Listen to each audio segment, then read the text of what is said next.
నమస్తే welcome to our channel నేను భానుశ్రీ గౌరవ పవన్ కళ్యాణ్ గారు వ్యాఖ్యానించినటువంటి వాక్యాలు ఏవైతే ఉన్నాయో అవి ప్రస్తుతం తమిళనాడులో ఒక సంచలనంగా మారాయని చెప్పొచ్చు ఏదైతే హిందీ భాషకు సంబంధించి కూడా పవన్ కళ్యాణ్ గారు చేసినటువంటి వ్యాఖ్యలు ఏదైతే ఇప్పుడు తమిళనాడులో ఒక సంచలనాన్ని రేపుతున్నాయని చెప్పొచ్చు ఇక ఏదైతే హిందీ భాషను ఏదైతే ప్రస్తుతం తమిళనాడులో కూడా పూర్తిగా అయితే వ్యతిరేకిస్తున్నటువంటి పరిస్థితి కూడా నెలకొంది అక్కడ మనం చూసుకుంటే కనుక హిందీ భాషకు సంబంధించి హిందీ భాష మాకు వద్దంటూ కూడా హిందీ భాషని మేము పాటించమంటూ కూడా అక్కడ ఒక పక్క నినాదాలు చేస్తూ అక్కడ మొత్తంగా కూడా రోడ్ల మీదకి వచ్చి వాళ్ళు అయితే ర్యాలీలు కూడా చేసినటువంటి పరిస్థితి హిందీ మాకు వద్దే వద్దు అంటూ కూడా వాళ్ళు పట్టుబట్టి కూర్చున్నటువంటి పరిస్థితి కూడా కనిపిస్తోంది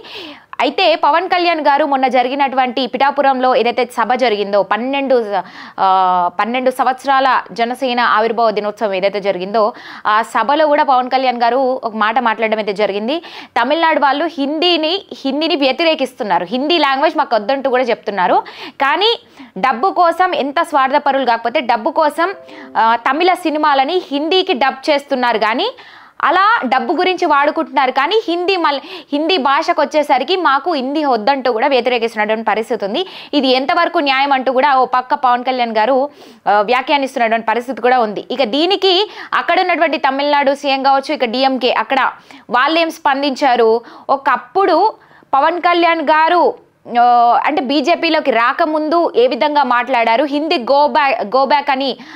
ఏ విధంగా అయితే నినాదాలు చేశారు ఎట్లా మాట్లాడారు అంటూ కూడా దాన్ని ఒక స్క్రీన్ షాట్గా అయితే తీసి ఏదైతే ట్విట్టర్ నుంచి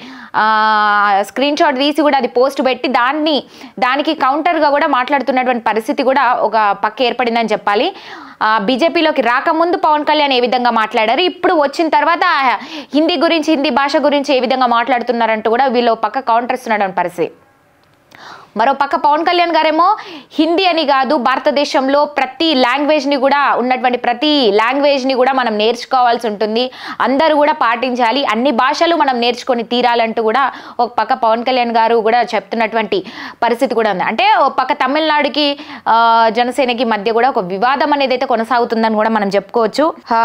ఏదైతే తమిళ నాయకులు కావచ్చు బాలీవుడ్ నుంచి డబ్బు కోరుకుంటున్నారు కానీ హిందీ భాషను అయితే వ్యతిరేకిస్తున్నారన్న నినాదం పవన్ కళ్యాణ్ గారు ఏదైతే చేస్తున్నారో ఇక దానికి పూర్తిగా వ్యతిరేకంగానే ఉన్నారు వాళ్ళు మాకు అసలు హిందీ లాంగ్వేజ్ వద్దంటూ కూడా వాళ్ళు చెప్తున్నటువంటి పరిస్థితి ఇంకో విషయం దేశ సమగ్రత కోసం కూడా భారత్కు తమిళంతో సహా అన్ని భాషలు కూడా అవసరమని పవన్ కళ్యాణ్ గారు అంటున్నారు ఇక తమిళనాడు ప్రజలు కూడా హిందీని వ్యతిరేకించడం అనేది నాకు చాలా ఆశ్చర్యాన్ని కలిగిస్తోంది ఎంతో ఆశ్చర్యకరమైనటువంటి పరిస్థితి అంటూ కూడా ఓ పక్క పవన్ కళ్యాణ్ గారు కూడా చెప్తున్నటువంటి పరిస్థితి ఆర్థిక లాభాల కోసమే హిందీని వాడుకుంటున్నారే తప్ప మరో ప్రయోజనాల కోసం కాదంటూ కూడా ఆయన చెప్తున్నటువంటి పరిస్థితి కూడా ఉంది ఇక ఏది న్యాయమో ఏది అన్యాయమో మీరే చెప్పాల్సి ఉంటుందంటూ కూడా పవన్ కళ్యాణ్ గారు అయితే తమిళనాడు సీఎంని కావచ్చు డిఎంకేని ప్రశ్నిస్తున్నటువంటి పరిస్థితి కూడా ఉంది ఇక వాళ్ళేమో ఒకప్పుడు పవన్ కళ్యాణ్ గారు హిందీ గో బ్యాక్ అంటూ ఏదైతే మాట్లాడడం జరిగిందో దానికి సంబంధించి వాళ్ళు ఇప్పుడు కౌంటర్ ఇస్తూ మీరు ఒకప్పుడు హిందీ గో బ్యాక్ అంటూ ఏదైతే నినాదం చేశారో మీరు ఇప్పుడు ఇలా మాట్లాడడం కరెక్ట్ కాదు అసలు మీరు మాట్లాడాల్సినటువంటి పని కూడా ఏం లేదంటూ కూడా వీళ్ళు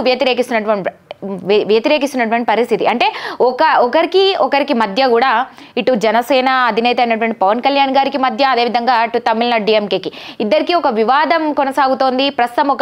ఒక చిచ్చు రేపుతోంది అనే చెప్పొచ్చు ఈ హిందీ భాష ఏదైతే ఉందో మరి వాళ్ళు దీనికి సంబంధించి హిందీని అంగీకరిస్తారా ఏం జరగబోతుంది అన్నది కూడా చూడాల్సినటువంటి అవసరం అయితే ఉంది మరోపక్క పవన్ కళ్యాణ్ గారు హిందీతో సహా తమిళనాడుతో సహా ప్రతి భాషను కూడా మనం అంగీకరించాలి నేర్చుకోవాలంటూ ఓ పక్క పవన్ కళ్యాణ్ గారు చెప్తున్నారు మరి ఇప్పుడు తమిళనాడులో ఏం జరుగుతుంది అసలు హిందీ భాషకు సంబంధించి మరికొన్ని రోజుల్లో కూడా దీనికి సంబంధించి పూర్తి వివరాలు అయితే తెలుసుకోవాల్సినటువంటి అవసరం కూడా ఉందని చెప్పాలి ఇక మనం ముఖ్యంగా మాట్లాడుకుంటే జనసేన అధినేత పవన్ కళ్యాణ్ వాక్యాలపై కూడా డిఎంకే కూడా ఆగ్రహం వ్యక్తం చేసినట్టుగా తెలుస్తోంది ముఖ్యంగా తమిళనాడు ఎల్లప్పుడూ ద్విభాషా విధానాన్ని అనుసరిస్తుంది కానీ తమిళం ఇంగ్లీష్ను పాఠశాలలో కూడా బోధిస్తున్నామని అదేవిధంగా పవన్ కళ్యాణ్ పుట్టక ముందే ఒక బిల్లు కూడా ఆమోదించబడిందని కూడా చెప్తూ ఉన్నారు అయితే డిఎంకే నాయకుడైనటువంటి ఎల్ఎం గోవల్ అన్నారు. ఇక మేము 1938 నుంచి హిందీని వ్యతిరేకిస్తున్నాం, ఇప్పుడు కాదు, దాదాపుగా ఇది ఎప్పటి నుంచో కొనసాగుతున్నటువంటి పరిస్థితి. మీరు నిన్న మొన్న రాజకీయాల్లోకి వచ్చి ఇలా మమ్మల్ని వ్యతిరేకించడము, మా మీద విమర్శలు చేయడం అని కరెక్ట్ కాదంటూ వీళ్ళు చెప్తున్నటువంటి పరిస్థితి. ఇక నటులు కాదు, విద్యా నిపుణులు సలహాలు సూచనలు కూడా తీసుకొని తమిళనాడు ఎల్లప్పుడూ ద్విభాషా సూత్రాన్ని అనుసరించేలా రాష్ట్రంలో చట్టాన్ని కూడా ఆమోదించమంటూ చెప్తున్నారు. ఇక పవన్ కళ్యాణ్ పుట్టక ముందే 1968లో ఈ బిల్లు ఆమోదించబడిందంటూ కూడా వాళ్ళు చెప్తున్నటువంటి పరిస్థితి. ఇక తమిళనాడు రాజకీయాలు ఏ విధంగా ఉంటాయో పవన్ కళ్యాణ్ కి ఏ మాత్రం కూడా తెలీదు, తెలియక ఇవన్నీ కూడా మాట్లాడుతున్నారంటూ ఎల్ఎం గోవన్ కూడా అన్నటువంటి పరిస్థితి ఉంది. ఇక చూస్తున్నారు కదా, జనసేన అధినేత పవన్ కళ్యాణ్ గారికి తమిళనాడు డిఎంకేకి మధ్య కూడా ఒక వివాదం అయితే చోటు చేసుకుంది. మరి ఇది ఎప్పుడు అంటే ఇది ఎప్పుడు దీనికి సంబంధించి హిందీ భాషకు సంబంధించి కూడా ఎప్పుడు అక్కడ తమిళనాడులో క్లియర్ అవుతుంది అంటే వాళ్ళు దీన్ని నిజంగా అనుసరిస్తున్నారా, హిందీని యాక్సెప్ట్ చేస్తారా ఏంటన్నది కూడా పూర్తి వివరాలు తెలుసుకోవాల్సినటువంటి అవసరం అయితే ఉండాలి. చూడాలి మరి ఈ వివాదం ఎంతవరకు కొనసాగుతుంది అనేది కూడా ఖచ్చితంగా చూడాల్సినటువంటి అవసరం ఉంది అని చెప్పాలి. మరిన్ని అప్డేట్స్ కోసం చూస్తూనే ఉండండి.